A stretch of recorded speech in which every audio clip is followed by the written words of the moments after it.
Hello guys, I'm Lila. My mother-in-law, April, wasn't a problem in my life until she literally moved into my home. My husband, Elliot, and I had a fairly great life. I was a bit sad when he had to shift to another country for work. He said that he didn't want to leave me alone, but the offer there was extremely good. I told him to take the job and he promised to come back as soon as possible. I stayed back in our country because my mother was sick and I didn't want to be too far away from her. Things were going according to our plans, but then an accidental pregnancy landed on our plates. Elliot and I were expecting a baby boy. We were surprised by the news because we weren't even trying for a kid, but it happened, and we were happy to welcome our first child. The only problem was that I lived alone and Elliot could only come back to our country once every 2 months. Flights are expensive and we needed to save money for medical bills. My doctor had told me to rest as much as I could because there were some complications in my pregnancy. Elliot was really worried about me and didn't know what to do. I won't lie, but even I was a little worried about being all alone. That's when my mother-in-law came to us and said, "I can move in with you guys and help with the baby." "Really? Will you do that, Mom?"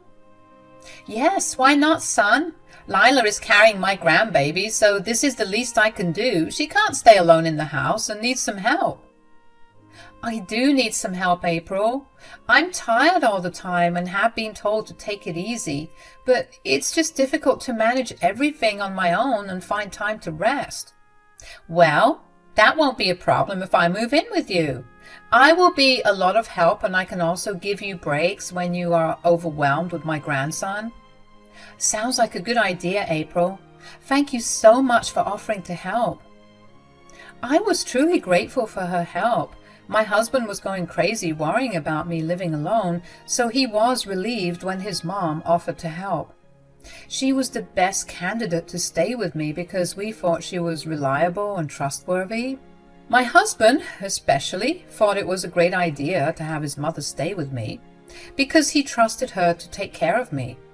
But we had no idea how different things would be. We agreed to let April move in with us and stay as long as she felt comfortable. She left her rented apartment and stayed with us completely free of cost. My husband was funding her, so she didn't even have to get a job to contribute to the household. I was excited to have her with me and thought that it would help us develop a closer bond. But all my hopes and dreams were crushed. A few days after she moved in, I realized that having her in my house was a big mistake. April didn't help me around the house at all. In the beginning, I was hesitant to ask her for help and tried to do everything by myself. The only thing she did was to cook for herself. That's right, she didn't even make a portion for me. I was doing everything around the house as usual and even took up her share of housework when she slacked off. She was literally not doing anything to help me rest. As the weeks passed, I started to ask her to help me, but she straight up told me that it was my job and she wasn't going to help. I don't like pestering people for help, so I kept quiet and continued to do everything. I also didn't tell my husband what was going on because I knew he would get worried. Whenever he was home, April would make a big show of doing chores, so Elliot thought that I was getting the help I needed. However, April wasn't helping me out at all when he was gone. A mix of pregnancy complications and not getting enough rest led me to have premature labor. I was also bleeding profusely and was rushed to the hospital. After a very difficult labor, during which they thought I might die, I was able to have my son. Elliot missed his birth, but was scheduled to fly in the next day after he made an emergency booking. The next morning, I was trying to get some sleep when April noisily came into my room and woke me up. I was a little groggy but didn't say anything because I had just woken up. April kept talking about God knows what, and I ignored her to concentrate on getting my bearings back after being woken up so rudely. My head went clear when April said, "So, when can you go home today? Are they preparing your discharge papers, or should I talk to them?" "I literally just gave birth. I can't go home right now." "What? You still have to stay here? But you have already spent a night here. Do you have to stay here today as well?" "Yes, April, I have to stay here today as well." "That is not going to work. You need to tell the doctor to let you go home today." I was super confused about what April was saying. She was telling me that I needed to go home that day and even insisted that I ask the doctor to make me leave early. I had literally given birth the previous day and almost died from childbirth. But April was hurrying me to go home instead of staying at the hospital and recovering from the birth. I said to her, "Why would I do that, April? I'm still pretty weak, and there is a big reason why the doctors are keeping me here." "Oh, please. Women give birth all the time. You aren't special. You don't have to stay here and have a mini vacation." "Does it look like I'm having fun here? I almost died. So no, not every woman goes through what I did. I'm not going to jeopardize my health by going home early on your request." "But you can't be here for so many days, Lila." "Why the hell not, April? You have too much to do at home. Who will do all the work?" "What do you mean, April? You know that the house needs to be clean for the baby. I clearly remember seeing dirty dishes in the sink before we came here. There is so much work at home, Lila." I was trying very hard to process what my mother-in-law was saying. She wanted me back to the house because she had expected me to do the house chores. This woman hadn't even bothered to wash the dishes we left in the sink and expected me to do it. I was in utter disbelief and said, "I was on my deathbed just yesterday. Do you really expect me to go home and do the dishes, April?" "Yes, why not? Who's going to do the dishes? You don't have a maid or a housekeeper." "Woman, you are insane. I can't be doing anything and need complete bed rest for at least a month." "What? A month? You are seriously milking this, Lila. You don't need so much time to recover. You need to stop being such an attention-seeking woman. You are fine. Doing the dishes won't kill you." I was extremely irritated because April was being obnoxious and insensitive again. I was already pretty tired of dealing with her. She was being a big nuisance and wasn't of any help even before I gave birth. I was high on hormones and my patience was running thin. I snapped at her and said, "Maybe it will kill me, April. I got into this situation in the first place because you refused to help me with any of my house chores. You could have easily cleaned up the house while I was here." "Why would I clean your house, Lila? It's your job, not mine." "You moved in with me with the sole purpose of helping me out. Now you're saying that it's not your job." "I never said I moved in to help you out. Why would I help you? You are a grown woman and pregnancy isn't a reason to slack off on your duties." "If that's what you thought, why did you move in with me?" "Oh, I just wanted to be around my grandbaby. I'm actually here for him, not you. I have no problems taking care of him, but I won't be doing your work for you." "What's the point of moving in with us then? You can just leave and go back to where you were." "Why would I do that? My grandson needs me, and eventually my son will need me too when he comes home. Who will take care of them when you are so hell-bent on being a lazy woman? If you have any shame, you will tell the doctor to discharge you early so that you can get back from work." I was pretty irritated by April's stupid demands. What she was asking of me was completely ridiculous. She had no regard for the fact that I could have died with the amount of blood I had lost. I could barely move even after one day, and she was still telling me that I needed to go home and start on house chores. I told her that I wouldn't be doing any of that, but April wouldn't let it go. April never stopped talking about me going home. She kept irritating me and escalating her behavior when she saw that I wasn't relenting. She was yelling at me and calling me all sorts of names like lazy, attention seeker, opportunistic, etc. I was also informed by my doctor that she had tried to talk to him and force him to sign discharge papers. My doctor and a few of the nurses let me know that I could easily kick my mother-in-law out if I wanted. I held strong because I knew that ultimately I had to deal with her after I went home. But I lost my patience when she said, "You are making a big mistake, Lila. Your house is a mess, and it is no place to keep a baby.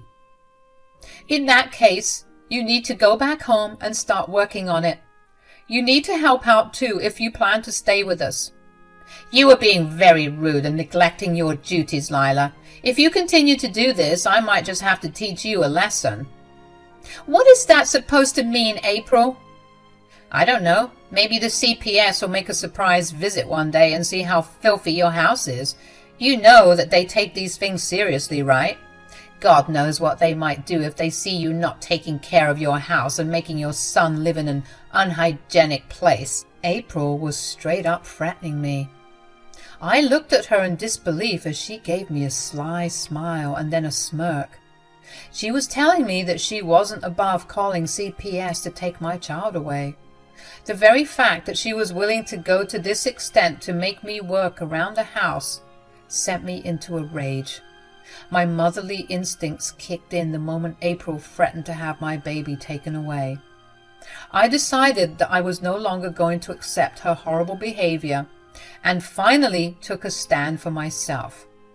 I yelled and screamed at her like a crazy woman until the nurses came and asked me if I wanted to kick her out.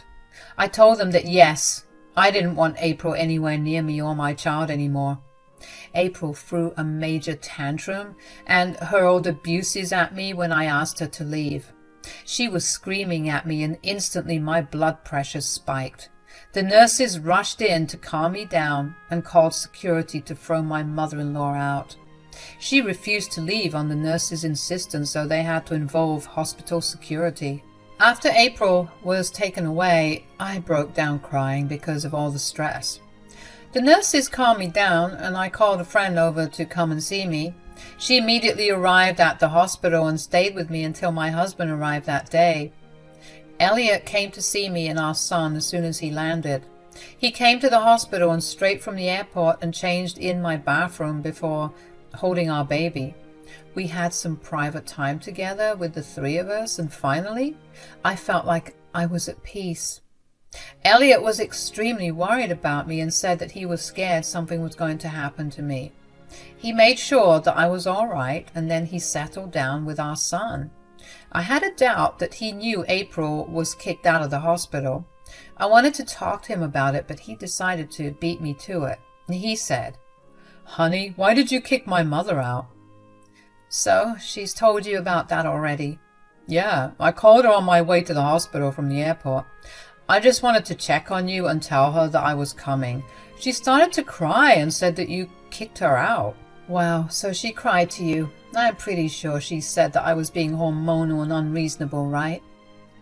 "I take her words with a grain of salt, Lila. I want to hear from you about what happened." "Well, your mother wanted me to go home today. She even tried to make the doctors discharge me." My husband looked as taken aback as I was when April demanded that I leave the hospital early. Elliot was looking at me as if he couldn't believe what I was saying. His eyes went wide and he was in shock. He said, "What? Why the hell would she say that? You literally had a traumatic birth." "Well, she wanted me to go home and do the dishes and clean the house." "What are you talking about, Lila? Why do you have to go home and do it? She could just do it herself." "Nope. She told me very clearly that she wouldn't do anything that she considers to be my job." "But she moved in with you to help you out. Why is she suddenly refusing to help after you've given birth?" Actually, she was never helping me, Elliot. I was doing all the chores in the house. I then proceeded to tell my husband everything that I had been keeping a secret. I didn't hold back and told him that April was never helping me. She only made a show of being a big help whenever Elliot was around. When he was gone, she would change her behavior and not do anything around the house. My husband was even more shocked when he got the full story from me. I was tired of allowing April to walk all over me and finally told my husband everything. Elliot was in complete shock but didn't say much while I talked. He was patient with me and even comforted me as I started to cry, remembering what happened in the morning and how April had threatened to call CPS and get our child taken away. We knew that CPS wouldn't find anything amiss, but the fact that she was making threats wasn't sitting right with me or my husband. Elliot was starting to get super angry after he heard this part. He got even angrier when the doctor and nurses came in and told him that April's behavior had caused me to have a spike in blood pressure. They advised my husband to make sure I wasn't too stressed, otherwise I would get seriously sick. My husband listened to the doctors and said that he would do everything possible to make sure I get to stay stress-free. When we were alone again, he said, "I'm sorry for what my mother did, Lila. I should have known better than to allow her into our house." "It's okay, Elliot. You didn't know she would turn out to be like this." "God, I hate the fact that you got sick because of her. If you had told me everything sooner, I would have done something." "But don't worry, Lila. I'll take care of this." "What are you planning to do, Elliot?" "You don't have to worry about her anymore, Lila. Let me deal with her. You please take some rest and make sure you get better." My husband kissed the top of my head and stayed with me until I fell asleep. After I was asleep, he went back to the house to freshen up and came back to the hospital to spend time with me and our son. He did inform me that he had hired a housekeeper to clean up the house and make sure everything was pristine so that our baby and I would come home to a clean, sparkling house. I didn't ask about April and was content having her out of the hospital. On the day I was supposed to be discharged, I started to feel anxious again. I was dreading going back home and facing April. I know she would be pissed that I told my husband everything and complained about her. Plus, I was afraid she was going to find new ways to torment me. I was still weak and had a baby to take care of, so I was feeling extra vulnerable. But I didn't voice them out to Elliot. I trusted my husband and knew that he would protect me to the best of his ability. But I couldn't get rid of the nervousness that was eating me from the inside. I went home and was surprised to see that everything was truly sparkling. The housekeeper did an excellent job in cleaning and organizing everything. I settled in straight away and made myself comfortable. It is a different feeling to take your baby home from the hospital. Coming home was also a little emotional for me because I had thought I might die and not be able to come back here. I enjoyed being back in my happy place and was busy taking care of the baby while also being on bed rest. It was a long time later that I realized that I didn't see April around. She didn't even come home when it was quite late at night, and that's when I asked my husband, "Where is your mother, Elliot? Won't she be home today?" "No, Lila, she won't be home." "Oh, where did she go?" "She had to go somewhere, but I don't know, and I don't care where. But don't worry, she won't be back anymore." "Wait, what? She won't be back? Is she mad at me because I complained to you?" "Oh, yes, she is mad at you, but that's not why she left." "Then why did she leave out of the blue?" "Well, I kicked her out." I literally wasn't expecting to hear this, guys. My husband made a straight face and told me that he had kicked his mother out of our house. I looked at him in awe and saw that he was smiling down at me. I said, "You really kicked her out?" "Yes, that was the first thing I did when I came home from the hospital that day. I wasn't going to continue to let her stay in my house for free when she has been nothing but cruel towards you." I believe she didn't take this very well. We had a big fight and she cried and begged me not to throw her out. But I didn't give in because your safety and mental health is more important to me than her fake tears. Thank you for doing this, Elliot. I was really dreading coming home and facing April after everything she did. I didn't tell you because I figured you would keep her in check, but you did much more than that. It's my duty to protect you, Lila. Of course I was going to do it. But won't this spoil your relationship with your mother? I don't actually care anymore, Lila. As I said, you mean more to me than her. Besides, I have already told her that we won't be in contact with her from now on. You don't have to face her or talk to her in the near future, Lila. I was glad to hear that Elliot had also decided to cut her off. I had been thinking about going no contact with her, but I was going to let Elliot stay in touch. But my husband had beat me to the plan, too. He has told his mother that he won't be keeping in contact with her anymore. Sure, my son was going to miss out on one grandma, but he is better off without her. April did reach out to me after I came home from the hospital. Since Elliot had kicked her out, she had nowhere to go, and was surfing couches at her relatives'. No one was happy to host her and were exceptionally angry at her for being so cruel to me. I am actually pretty well loved by almost all family members on Elliot's side, so when they found out about what April did, they were furious with her. April was blaming me for ruining her relationship with her son, keeping her grandson away from her, getting her kicked out, and spoiling her reputation in her family. However, I simply said that this was all her own doing and I wasn't responsible for her horrible actions. She sent me a bunch of nasty texts which I forwarded to my husband. Elliot took care of the problem with April. He was so mad at her and he said that he didn't want to contact her ever again. April was getting desperate to get back in contact with her son, so she changed tactics and begged me for forgiveness. It was nice seeing her grovel after what she had put me through. I didn't forgive her, though. She kept texting, calling me, and I didn't even bother to send a reply or pick up the phone.